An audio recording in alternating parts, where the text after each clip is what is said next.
Patrick Kluivert tengah dipusingkan dengan cederanya dua kiper utama, yakni Emil Audero dan Maarten Paes. Akankah situasi ini membuatnya memanggil Cyrus Margono? Selengkapnya akan kami bahas berikut ini.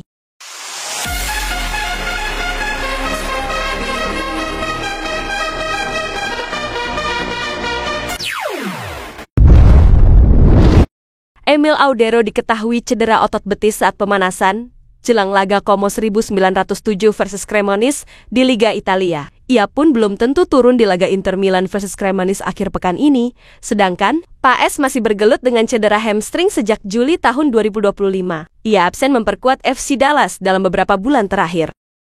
Situasi itu memaksa Kluivert dan tim putar otak untuk saat ini. Setidaknya nama Audero dan Paes masih masuk daftar panggilan Timnas Indonesia bersama dengan Hernando Ari Sutariadi di pos penjaga gawang. Jika dua nama pemain diaspora itu terpaksa dicoret, Kluivert tentu harus mencari pengganti.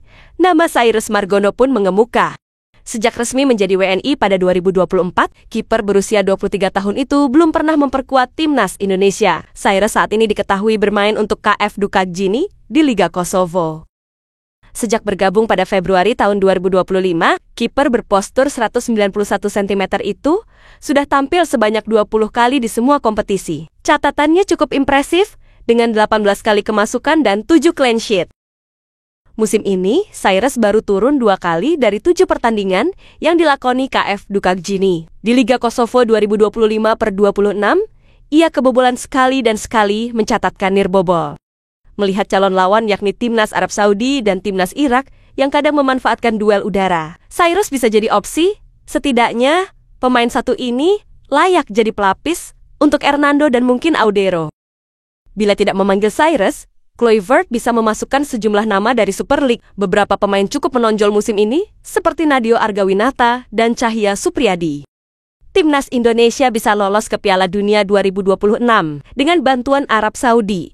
Cara ini tentu akan sangat membantu Timnas Indonesia tanpa harus mengalahkan Irak. Sebagaimana diketahui, Timnas Indonesia punya catatan yang cukup baik melawan Arab Saudi, 1 kali imbang dan 1 kali menang.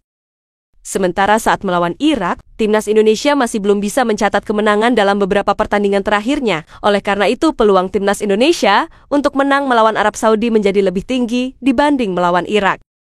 Ditambah lagi fakta bahwa Timnas Indonesia memiliki waktu yang mepet untuk beristirahat usai pertandingan melawan Arab Saudi sebelum menghadapi Irak. Dengan begitu, melawan Irak bisa menjadi sesuatu yang cukup merepotkan untuk Timnas Indonesia. Syaratnya yang pertama adalah Timnas Indonesia harus bisa menang lawan Arab Saudi. Kemudian Timnas Indonesia hanya perlu menahan imbang Irak dan berharap Arab Saudi bisa mengalahkan Irak. Dalam skenario tersebut, Timnas Indonesia dipastikan lolos ke Piala Dunia 2026 dengan perolehan 4 poin. Sementara Arab Saudi hanya punya 3 poin dan Irak 1 poin untuk lebih memastikan tiket menuju Piala Dunia 2026. Timnas Indonesia juga bisa mengincar kemenangan melawan Irak meski hanya menang 1 gol. Di bawah asuhan Patrick Kluivert, Timnas Indonesia tampil dengan skema yang cukup berbeda serta pemain baru yang lebih segar. Dengan kondisi tersebut, Timnas Indonesia punya peluang untuk lolos ke Piala Dunia 2026. Di atas kertas, mengincar kemenangan melawan Arab Saudi memang lebih realistis bagi Timnas Indonesia dibanding mengincar menang lawan Irak. Namun bukan tidak mungkin Timnas Indonesia memberikan kejutan dengan mengalahkan Irak. Pasalnya, Irak yang saat ini cukup berbeda di bawah asuhan pelatih baru. Mampukah Timnas Indonesia lolos ke Piala Dunia 2026? Silahkan tulis opini kalian di kolom komentar.